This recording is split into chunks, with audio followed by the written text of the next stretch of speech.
Estamos a 16 de enero de 2026. Hace apenas unos días, una operación militar de Estados Unidos cambió por completo el tablero en Venezuela. Y ahora mismo, en redes sociales, en círculos políticos, hierve una idea que parece, no sé, ciencia ficción. ¿Podría Venezuela convertirse en el estado número 51 de Estados Unidos? Hoy vamos a meternos de lleno a analizar una serie de documentos y conversaciones a los que hemos tenido acceso para entender qué está pasando de verdad. La misión es separar el mito de la realidad porque lo que hay en juego es mucho más complejo. Y mucho más interesante, diría yo, porque la realidad, como casi siempre, es más extraña que la ficción que estamos viendo en TikTok. La historia arranca el 3 de enero. La captura de Nicolás Maduro. Unas horas después, el presidente Trump sale y declara que Estados Unidos dirigirá el país de forma temporal.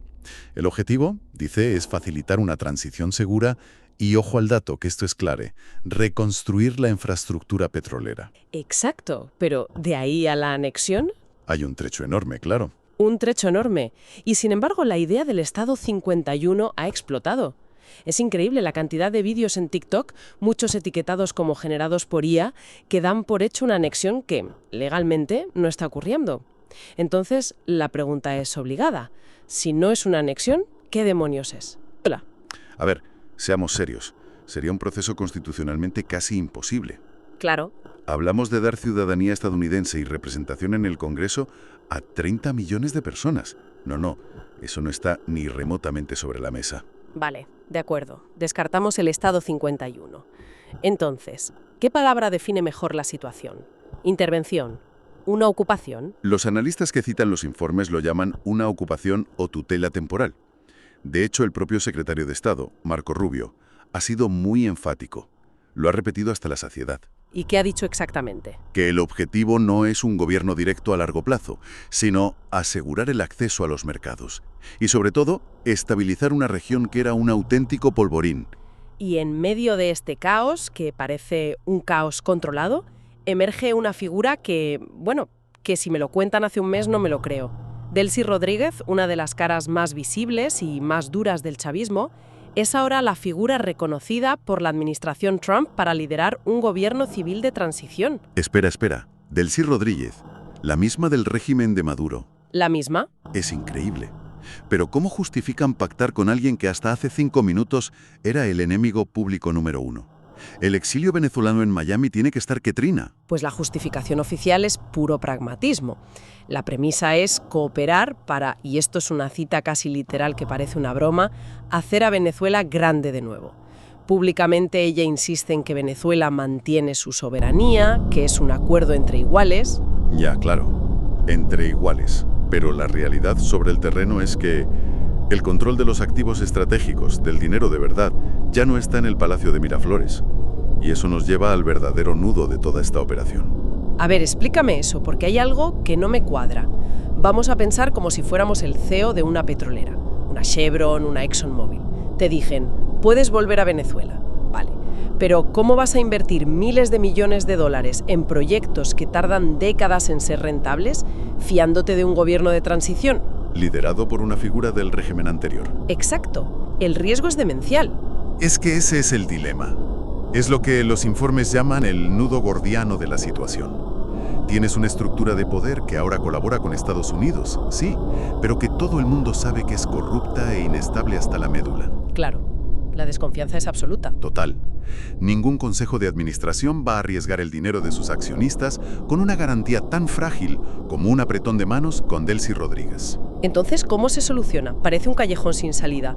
O confías en un gobierno poco fiable o no inviertes. No veo una tercera vía. Pues la hay.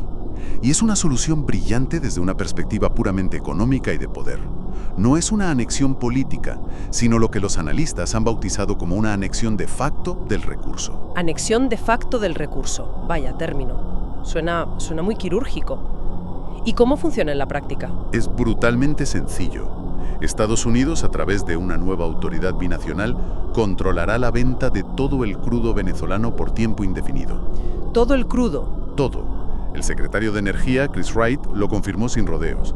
El dinero de las ventas de petróleo no va a ir a las arcas de Miraflores. ¿Y entonces a dónde va? Va a cuentas controladas directamente por el Departamento del Tesoro en Washington. En la práctica, le quitas la soberanía económica al país sin necesidad de cambiar la bandera que ondea en los edificios. Vaya. O sea, que la garantía para las petroleras no es una nueva ley venezolana, que podría cambiar con el próximo gobierno en 5 años. Exacto. A un inversor le da igual la ley venezolana. La garantía es un tratado bilateral de protección de inversiones y está respaldado por lo único que importa, la presencia militar estadounidense que ya está desplegada en el terreno. Si en el futuro un gobierno en Caracas intenta cambiar las reglas o nacionalizar algo, Estados Unidos tiene la potestad por tratado de intervenir para proteger el activo. La seguridad jurídica no emana de Caracas, emana de Washington. Vale, así que la garantía real no es un papel firmado en Caracas, sino un marine desplegado en Maracaibo. Así cualquiera invierte, claro. Así cualquiera invierte. Se corta el nudo gordiano de un tajo. Vale, la perspectiva de las corporaciones y de Washington está clara. Pero pongámonos en la piel de la gente de a pie en Venezuela. Después de décadas de una crisis devastadora, con sueldos que no llegaban ni a $5 al mes, una hiperinflación salvaje, ¿qué peso real puede tener el sentimiento nacionalista frente a la promesa de estabilidad, seguridad y un sueldo en dólares? Es una pregunta durísima, pero es el centro del llamado contrato social que se está imponiendo. Y los análisis que hemos visto sugieren que, para una grandísima parte de la población, la soberanía del bienestar ha aplastado por completo al romanticismo nacionalista. Es que es lógico, ¿no? Cuando tu prioridad absoluta es darle de comer a tus hijos, la bandera, con todo el respeto, pasa a un segundo o tercer plano. Esto me recuerda un poco, salvando las enormes distancias, a la situación de un Estado asociado como Puerto Rico. Que sí, que hay muchas quejas y un debate constante sobre el estatus político, pero la realidad es que la estabilidad del dólar y el respaldo federal son un ancla económica que nadie quiere soltar. Es un trueque, un canje pragmático, y el cálculo en Washington se alinea perfectamente con esa percepción, ¿sabes? Para Estados Unidos es mucho más rentable y eficiente mantener a Venezuela como un aliado bajo tutela, controlando su petróleo y su seguridad, que asumir su deuda externa masiva, sus problemas sociales. Y tener que dar pasaportes. Y sobre todo, tener que dar pasaportes a 30 millones de personas. No hay el más mínimo interés en eso. Lo cual nos lleva a una idea que aparece en los documentos y que da un poco de vértigo, pero que parece muy probable. Hablan de un plebiscito. Sí, la idea es que en un año o dos se convoque un plebiscito supervisado internacionalmente. Y la pregunta no sería, ¿quiere ser el Estado 51?, sino algo más parecido a, ¿apoya usted un estatus de protectorado económico y de seguridad en asociación con Estados Unidos? Y los análisis predicen que podría ganar por una mayoría absoluta. Pero eso suena a neocolonialismo con un barniz democrático. ¿De verdad la comunidad internacional se tragaría un referéndum organizado bajo una ocupación militar? Puede que no se lo trague con entusiasmo, pero lo aceptaría. ¿Por qué? Porque esa consulta popular sería la herramienta perfecta para legitimar internacionalmente los contratos petroleros a muy largo plazo. Le daría una capa de legalidad democrática a la anexión del recurso. Es el objetivo final. La foto que necesitan. Sería la foto que necesitan para decir, es lo que el pueblo venezolano ha elegido. Vale, lo del petróleo lo compro. La lógica económica es aplastante. Pero no sé, montar todo este lío, arriesgarse a un conflicto solo por el crudo, que con los coches eléctricos, los avances en fusión nuclear, cada vez parece menos el recurso del futuro. Me cuesta creer que sea solo eso. Tiene que haber algo más. Y aquí es donde la historia da un giro de guión espectacular. Porque limitar el análisis al petróleo es, como bien dices, tener muy poca imaginación. El verdadero motor de esta intervención, la razón estratégica de fondo, no es el pasado, es el futuro. ¿Y cuál es? La guerra tecnológica con China. A ver, desarrolla eso.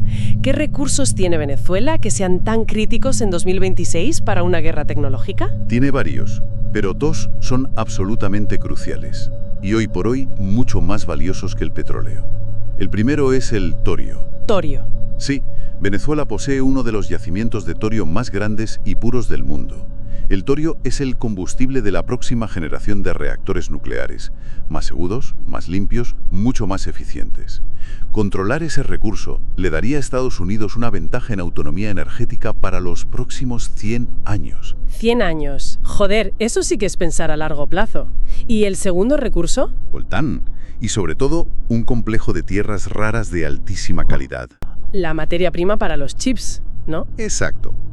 Son los elementos esenciales para fabricar los chips de alto rendimiento que necesita la inteligencia artificial y el hardware de defensa más avanzado.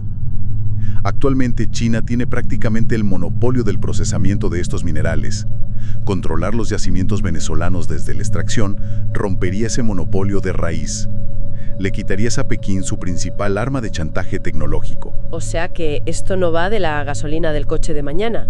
Esto va de los chips de la IA de dentro de 50 años y de los reactores nucleares del siglo que viene. Para nada va de gasolina. Esto garantiza que Washington no va a soltar a Venezuela fácilmente.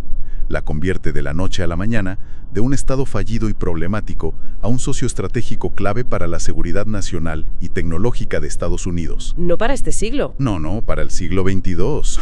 Vale, todo este gran plan estratégico suena increíble en una hoja de cálculo del Pentágono. El control de los recursos, la ventaja sobre China, pero en la vida real todo esto se enfrenta a un obstáculo gigantesco, quizás insuperable. La destrucción absoluta del tejido social y educativo en Venezuela durante los últimos 26 años. ¿De qué te sirve tener los recursos más valiosos del planeta si no tienes capital humano para desarrollarlos? Exacto.